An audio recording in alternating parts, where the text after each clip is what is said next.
Bonsoir à tous, bonsoir à toutes mes amis merengues, comment ça va? J'espère vous retrouver au meilleur de votre forme. Xabi Alonso, de nouvelles têtes, de nouveaux visages dans l'équipe du Real Madrid. La première conférence de presse pour le premier match de cette Coupe du Monde des clubs que le Real veut absolument gagner. Je vous laisse avec ma traduction en français de la conférence de presse de Xabi Alonso. C'est parti, let's go!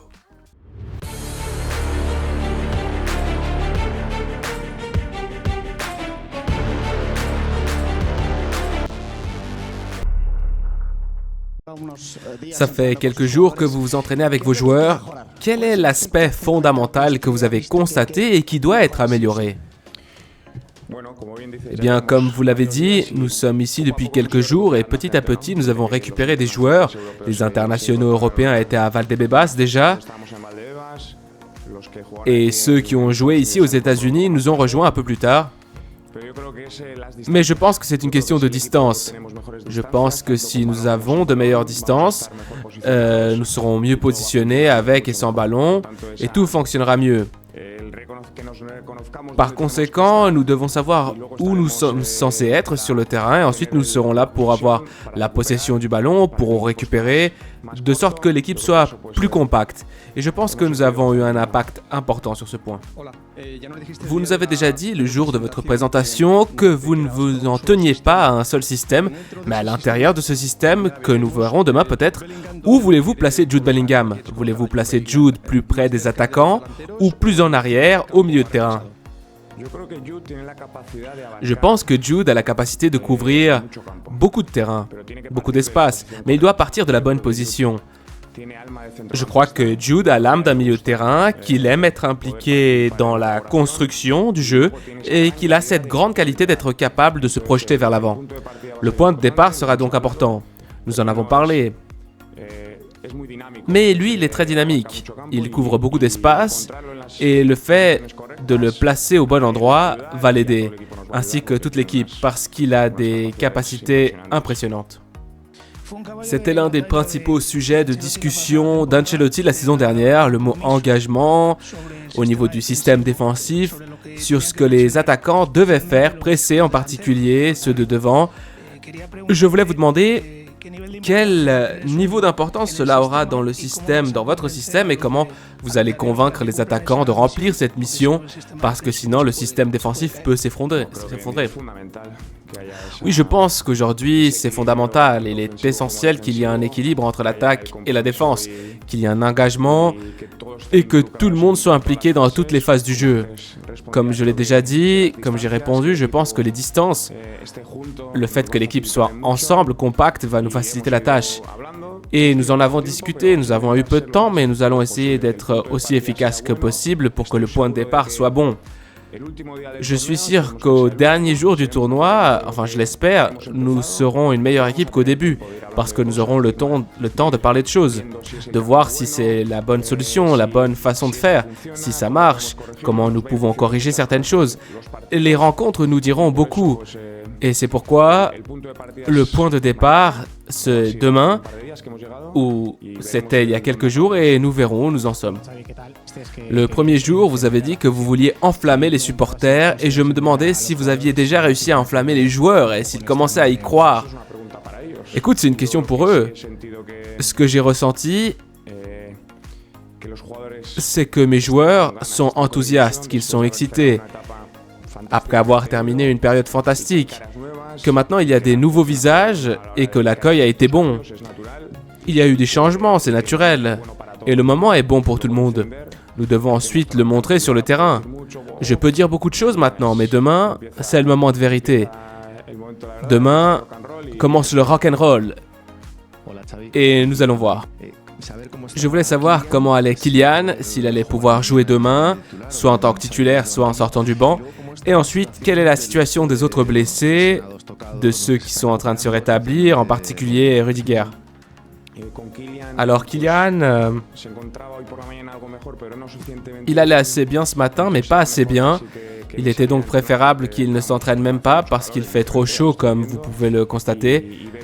Et nous attendons donc de voir comment sa condition évolue, comment il se débrouillera. Nous allons l'attendre et nous prendrons une décision demain matin. Quant aux autres joueurs, Il est évident qu'ils sont tous très impatients, mais ils sont à des stades différents. Tony Rudiger a fait un effort brutal pendant la saison. Maintenant, la récupération a également fait... Pendant la récupération, il a également fait un très bon effort. Et c'est lui qui sera le premier à revenir. Je ne sais pas si nous le convoquerons pour demain, mais l'idée est que si tout se passe bien, il sera dans le groupe pour le deuxième match. Et pour les autres, nous serons un peu plus tranquilles. Eduardo Camavinga progresse plus vite qu'on ne le pensait. C'est une bonne chose. Et Carva et Militao vont aussi très bien, mais ils ont sans doute besoin d'un peu plus de temps. Et David aussi a besoin d'un peu plus de temps. Et j'oublie personne, je pense pas. La question de la chaleur dont vous parliez tout à l'heure, je ne sais pas si vous êtes inquiet à l'idée de devoir jouer à 15 heures demain. Je ne suis pas du tout inquiet parce que c'est comme ça. Et je ne pense pas pouvoir y faire quoi que ce soit, donc... Quelque chose sur lequel je n'ai aucun contrôle, j'essaie de ne pas m'en inquiéter et de faire avec. Il est évident que cela a beaucoup à voir avec le calendrier, avec la région dans laquelle nous nous trouvons. Mais nous ne pouvons rien y changer et nous devons affronter le match et nous adapter à différents moments de la rencontre, dans différentes phases. Le rythme va beaucoup conditionner les choses et nous devrons bien gérer tout ça. Une des questions, voire les commentaires les plus abordés de l'ère Carlo Ancelotti, c'est qu'on disait parfois qu'il y avait une équipe très peu travaillée, ce qui me semblait être un commentaire assez injuste. Je ne sais pas si vous avez vu une équipe qui ne travaillait pas, et pour compléter cette phrase, si vous avez vu ou si vous êtes arrivé une fois à la maison après un entraînement, quelque chose qui vous a tellement stupéfait au sujet de l'équipe, au point de vous dire « Ouais, c'est incroyable ce Real Madrid ». Eh bien, le travail quotidien est très bon, la qualité individuelle est brutale, extraordinaire. Je ne sais pas... Je ne pense pas que ce soit une surprise. Maintenant, c'est à nous de travailler. J'ai beaucoup de respect pour ce qu'ils ont fait. J'apprécie énormément. Et la vérité, c'est que le travail de Carlo a été fantastique parce qu'il est l'entraîneur qui a eu le plus de succès avec le club. Mais maintenant, nous commençons une nouvelle étape. Et nous allons travailler à notre manière, mais la qualité individuelle et les liens qui existent déjà, il y a une très bonne base et nous devons travailler là-dessus. Le jour de votre présentation, je vous ai demandé si vous aviez eu une conversation avec Rodrigo et vous m'aviez répondu que ce n'était pas encore le cas. J'imagine qu'au cours de ces 2 dernières semaines, vous avez pu lui parler et lui dire ce que vous attendez de lui à Madrid. J'imagine que vous savez ce qui s'est passé dans la dernière partie de sa saison avec Ancelotti. Eh bien, vous pouvez nous dire ce que Rodrigo va faire ? Ce que vous allez faire avec lui? Alors je peux vous dire les choses jusqu'à un certain point. Mais oui, je sais ce qui s'est passé, comment la fin de saison n'a pas été très facile pour lui. Mais il a pris du temps qui, je pense, lui a été bénéfique. Il n'est pas allé avec l'équipe nationale, il a pu se remettre les idées en place. Et dès le premier jour, nous avons discuté et je le vois plein d'envie. Je vois qu'il a envie de s'amuser sur le terrain, de contribuer et de profiter avant toute chose de ses qualités, de tout ce qu'il peut nous apporter. Nous en avons parlé, nous l'avons partagé, et maintenant nous allons devoir le mettre en pratique. En parlant de discussion, Dani Ceballos disait ce matin qu'il voulait discuter avec vous et qu'il avait déjà eu une discussion avec vous et qu'il réfléchissait un peu à ce qu'il voulait ou la façon dont vous vouliez l'utiliser sur le terrain. Je ne sais pas si vous avez pu parler pendant ces 4 ou 5 heures, ni ce que vous avez en tête pour Dani. Non, Dani Ceballos est un joueur très intelligent, il aime beaucoup le football. Et nous avons eu de petites conversations. Nous n'avons peut-être pas encore eu la grande conversation, mais nous avons parlé de ce que l'équipe veut, de ce qu'elle a été, de ce que nous pouvons être. Et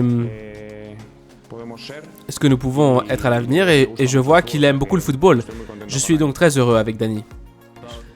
Je voulais savoir si vous pouviez nous parler de l'identité tactique de l'équipe et particulièrement du pressing. Il y a eu des débats dans les médias au sujet de Mbappé. C'est un joueur fantastique, incroyable, mais certains s'inquiètent de sa capacité à presser. Pensez-vous que c'est exagéré ou pensez-vous que c'est une conclusion raisonnable? Et donc, si c'est une conclusion raisonnable, le fait qu'il ne presse pas, si c'est le cas, comment cela influencera votre approche? Écoute, ce que je sais, c'est qu'aujourd'hui, nous avons besoin d'une équipe qui presse comme une seule unité. Nous avons 11 individus et nous devons les faire travailler ensemble pour avoir un travail défensif de qualité. C'est très important et pour sûr, c'est une tâche que je devrais adresser. Durant ces quelques jours, nous avons essayé de le faire. Mais oui, c'est certain que sur le long terme, ce sera très décisif pour notre performance. Si même s'il s'agit d'une compétition qui vient de commencer, si le Real Madrid, en raison de son histoire, est un candidat naturel. Oui, sans aucun doute. Je pense que dans toutes les compétitions auxquelles participe Madrid, c'est un candidat naturel. C'est un candidat mérité. Il faut ensuite le prouver, évidemment. Nous ne nous aveuglons pas trop avec la date du 13 juillet. Nous savons que nous devons faire des pas et ces pas nous aideront beaucoup parce que c'est un stade avec un bon point de départ, mais qui va certainement se développer, ce qui est notre objectif. Et en ce qui concerne Franco, j'espère qu'il est choqué dans le sens positif du terme. Mais oui, nous sommes également heureux parce que c'est un garçon qui a un présent fantastique et un avenir brutal, incroyable. Je pense que la maturité que Franco a dans le jeu se transmet aussi en dehors du terrain. J'ai été très impressionné par les conversations que j'ai eues avec lui, par l'ambition qu'il montre, sa maturité. Et vous voyez que les choses n'arrivent pas par hasard, non? Nous l'avons suivi à River, qui vient de gagner 3-1. Il a eu une participation importante dans ce match et les pas qu'il a franchis l'ont amené à être avec nous en août. Et il va être un ajout très important pour notre équipe. Au sujet à nouveau de Franco Mastantuono, est-il possible de savoir quoi que ce soit sur ce que vous lui avez dit? Non, c'est une affaire privée, écoute. Mais êtes-vous surpris par son ambition? Oui, j'ai aimé cela. Je le vois avec beaucoup d'ambition et avec beaucoup de confiance. Quelles sont vos sensations 24 heures avant vos grands débuts? Comment vous sentez-vous personnellement avant de commencer ce rock'n'roll, comme vous l'avez dit? Écoute, j'ai hâte d'y être, j'ai de bonnes sensations, c'est bien de s'entraîner, c'est bien de parler, mais ensuite il faut voir en fonction de l'équipe et l'équipe en action. Le match nous dira beaucoup de choses. Beaucoup de choses que nous voulons prendront du temps évidemment, mais le fait de voir que nous évoluons et que nous sommes sur la bonne voie sera un très bon point de départ. Nous voulons gagner et nous allons essayer de le faire, mais au fur et à mesure et la façon dont cela va se produire, cela nous intéresse aussi. Je voulais vous poser une question sur Luka Modric, avec qui vous avez joué pendant un certain temps et qui, bon, vous le savez désormais que sa carrière à Madrid s'achèvera à la fin du tournoi, quelle que soit cette fin. Que lui demandez-vous pour ses derniers matchs, tant en dehors du terrain que sur le terrain? Et est-ce plus facile ou plus difficile de gérer cela après avoir été son coéquipier? Écoute, c'est très facile parce que nous avons toujours eu une très bonne relation avec Luka. Quand nous étions coéquipiers, quand nous étions amis, et maintenant que nous avons cette relation entraîneur-joueur. Je pense que nous avons la confiance nécessaire pour savoir ce qu'il faut faire à tout moment. J'aime voir la relation de Luka avec nos jeunes joueurs, les jeunes de l'équipe. C'est une très bonne influence. Et nous voulons en profiter un peu pendant les 3 ou 4 semaines que nous allons passer ici. Parce que Modric est un joueur légendaire qui restera dans l'histoire du Real Madrid et pouvoir tirer un peu plus de lui jusqu'au dernier jour sera un luxe. Après la dernière Ligue des Champions du Real Madrid, comment comptez-vous redonner vie à cette équipe après l'ère Ancelotti et combien de temps cela vous prendra-t-il? Je ne sais pas, mais depuis le premier jour où nous avons travaillé sur ce nouveau projet que nous construisons actuellement, et bien sûr, avec des nouveaux visages. Je suis satisfait de la façon dont les transferts se sont déroulés au cours de cette première partie, de ce qui s'est passé avec Dean et Trent, qui sont bien sûr de grands joueurs et qui ont un impact immédiat. Ce sont des joueurs qui n'ont pas besoin de beaucoup d'entraînement, de beaucoup de théorie, ils apprennent tous rapidement et on commence à être compétitif. C'est lors de la compétition que l'on se rend compte de ce que l'on fait ou pas, de ce que l'on commence à pouvoir produire. Le projet final n'est pas encore terminé, mais c'est un processus qui doit être développé jour après jour et demain, nous commençons ce premier jour. Je voulais vous poser une question sur les jeunes, pas seulement Franco, mais aussi Arda, Hendrik, qui la saison dernière était soumis à une philosophie, disons celle qu'il devait chauffer le banc. Si vous allez changer quoi que ce soit à cet égard. Ce sont des joueurs qui, après un an, ont bénéficié d'un processus d'adaptation à Madrid. Et tout prend son temps. Même Lucas, je me souviens de sa première année à Madrid, où il est passé de moins à plus. Et dans le cas d'Arda, d'Hendrick, de ces jeunes joueurs qui font un grand pas, un très grand pas, c'est un processus naturel. Et cette deuxième année, je suis sûr qu'ils vont progressivement commencer à s'intégrer de plus en plus, à progresser. D'autres joueurs qui sont dans cette phase vont également nous aider. Les joueurs de la Castille qui arrivent apportent aussi beaucoup. C'est donc un processus naturel. Il n'est pas facile de constituer une équipe qui aspire à devenir champion du monde des clubs. Y a-t-il une réelle aspiration, car beaucoup de gens ont osé dire qu'il s'agissait d'une sorte de pré-saison pour le Real Madrid. Qui? Oui, dans la presse, on dit qu'il pourrait s'agir d'une sorte de pré-saison pour le Real Madrid. Et bon, mais on vise vraiment le titre du côté du Real. En d'autres termes, l'aspiration est-elle réelle? Alors, je l'ai déjà dit, quelle que soit la compétition à laquelle participe le Real Madrid, je pense que nous pouvons faire partie des prétendants, des candidats, et c'est ainsi que nous voyons les choses. Mais pour l'instant, nous ne pensons pas trop à la finale du 13 juillet.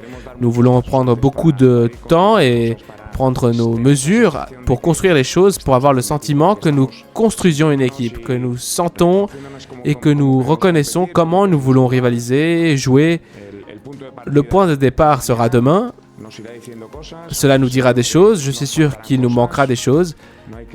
Nous ne devons pas nous frustrer. Et ensuite, les étapes seront franchies petit à petit. Les latéraux sont Trent et Carvajal. En tant qu'entraîneur, cette sélection vous fait-elle perdre le sommeil ou est-ce que cela vous réjouit de pouvoir choisir entre les deux? Je pense que c'est un énorme privilège pour tout entraîneur d'avoir des joueurs de ce niveau qui peuvent jouer aux deux postes. Trent en particulier est plus flexible.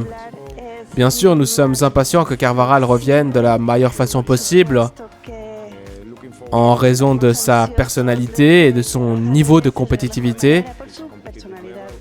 Mais jusqu'à présent, Trent a eu un impact important dès le premier jour et pour moi, c'est merveilleux d'avoir ce mal de tête et d'avoir autant de choix. À propos de Vinicius, comment s'est passé votre premier contact avec lui? Comment s'intègre-t-il dans votre style de jeu?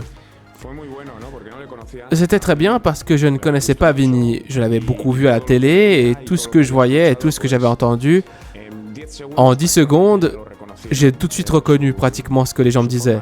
Sa façon d'être, sa façon de communiquer avec les gens. Oui, c'est un joueur très passionné et très émotif. Et il faut être proche de lui. J'aime vraiment avoir ce genre de joueur et c'est l'idée que j'ai. Comment nous pouvons l'utiliser de la meilleure façon, dans la meilleure position? C'est ce que nous devons regarder maintenant. Mais c'est un joueur avec un grand cœur. C'est ce que j'ai ressenti ces derniers jours. Je voulais te demander si tu avais déjà eu l'occasion de voir le terrain, parce qu'il y a eu 2 concerts de Shakira ici la semaine dernière, et qu'il y a eu déjà des plaintes concernant l'état du terrain, de la pelouse, lors de certains matchs. Je voulais donc savoir si vous aviez déjà eu l'occasion de le voir. Alors non, nous l'avons aperçu ici, je le verrai sur le chemin du retour. Je ne sais pas, j'ai vu le match de l'Inter Miami l'autre jour, ils ont joué ici hier, ouais. Et aussi Boca Benfica hier. J'ai aussi vu ce match un petit peu et maintenant je vais regarder l'état du terrain, espérons qu'il va bien. Et voyons si on peut le mouiller un peu malgré la chaleur. Vous parliez de la façon dont vous voyez Bellingham sur le terrain. Qu'en est-il d'Mbappé? Le voyez-vous comme un 9? Le voyez-vous comme un ailier lorsque latéral passe à l'intérieur? Qu'avez-vous vu de Mbappé sur le plan footballistique? C'est un attaquant beaucoup plus dynamique, il n'est pas positionnel, il n'est pas un attaquant de surface de réparation. Ce ne sont pas ses caractéristiques. Je pense que nous pouvons faire tourner à avoir des joueurs fixes et moins fixes. Je pense qu'il est possible d'automatiser certaines idées, certaines sensations dans le cadre de ses propres qualités individuelles. Mais bien sûr, ce n'est pas un 9 comme... Kylian n'est pas un 9, mais c'est un buteur qui marque beaucoup de buts. Al Hilal s'est inspiré ou peut s'inspirer de ce qu'a fait l'Argentine en Coupe du Monde et comme vous l'avez dit, elle dispose de grands joueurs et d'un excellent entraîneur. Comment vous préparez-vous à affronter cette équipe qui peut être à l'heure actuelle très confiante? Nous devons nous préparer au mieux pour ce match. Il ne fait aucun doute que l'adversaire sera difficile, mais nous devons avant tout nous focaliser sur nous-mêmes. Ils n'ont pas encore joué avec Inzaghi à Hilal, donc nous ne savons pas comment ils vont jouer. Nous devons penser à la façon dont nous allons jouer. Dani Ceballos nous a dit ce matin que vous vous promeniez dans l'hôtel en grimpant au mur. Je ne pense pas que ce soit littéral, mais quelles sont les émotions, ce que vous ressentez, surtout par rapport à votre époque en tant que joueur? Vous avez également dit que vous aviez quelques doutes. Je ne sais pas si c'était à propos de la Coupe du Monde, de la conduite de l'équipe à la Coupe du Monde ou quoi, mais si vous pouvez nous clarifier cette situation. Non, écoute, le désir et l'excitation d'être ici, c'est quelque chose, de commencer un nouveau projet. Je ne sais pas s'il y a quelque chose de plus grand que ce projet. Le moment est fantastique pour nous tous. Et nous commençons donc avec la Coupe du Monde des clubs. Je suis certainement heureux d'avoir été ici et nous allons maintenant aller de l'avant avec beaucoup de nouvelles choses. Quel que soit le modèle, le dispositif que vous utiliserez demain et à l'avenir ou dans ce tournoi, quelle est la chose qui ne doit pas manquer à votre équipe sur le terrain demain en particulier? Eh bien, la faim de gagner, cette soif de rivaliser et d'essayer de bien jouer. Nous devons mélanger beaucoup de choses, mais certainement ce respect de soi, ce respect de notre emblème, ce sentiment d'équipe, il faut le travailler, mais l'équipe l'a déjà. Et nous allons ajouter certaines nuances, nous allons insister sur certaines choses, mais nous devons jouer en tant qu'équipe. J'aimerais vous poser une question du point de vue du footballeur que vous avez été. Nous devons tenir compte du fait que les joueurs sortent d'une saison entière et qu'ils n'auront pas de pré-saison avant le début de la suivante. Est-il difficile de les garder concentrés à tout moment? Est-ce que c'est un challenge de maintenir cette concentration? Non, j'ai le sentiment qu'ils sont très concentrés et très focalisés. Il y a beaucoup de nouveaux stimuli. Nous sommes dans un nouveau pays, une compétition différente. L'entraîneur est également nouveau. Jusqu'à présent, j'ai l'impression qu'ils sont tous très éveillés. Ouais, qu'ils sont très réveillés et qu'ils assimilent toutes les idées sur lesquelles nous travaillons, qu'ils changent quelques petits détails. Oui, il faut changer quelques petits détails. Nous attendons donc ce match avec impatience car nous avons cette faim, cette ambition de faire un bon tournoi et je le sens bien. Au Brésil, comme en Argentine, la Coupe du Monde est un grand succès. Que pensez-vous du début de cette compétition jusqu'à présent? Avez-vous aimé ce que vous avez aimé jusqu'à présent? Oui, j'ai aimé plein de choses. Les équipes brésiliennes ne m'ont pas vraiment surprise. Elles ont affiché un très bon niveau. Palmeiras, Botafogo, Flamengo, Fluminense. En vérité, ils ont montré un très bon niveau et vont être des équipes difficiles à battre. Elles ont toujours eu un grand niveau. Elles le montrent à chaque fois qu'elles participent à des compétitions mondiales. Et pour tous, c'est quelque chose de nouveau. Parce que oui, il y a la Coupe du Monde de sélection c'est déjà très très grand. Mais nous pouvons aussi rendre cette compétition de clubs très grande. Parce que nous réunissons des clubs du monde entier et que cela unit le monde du football.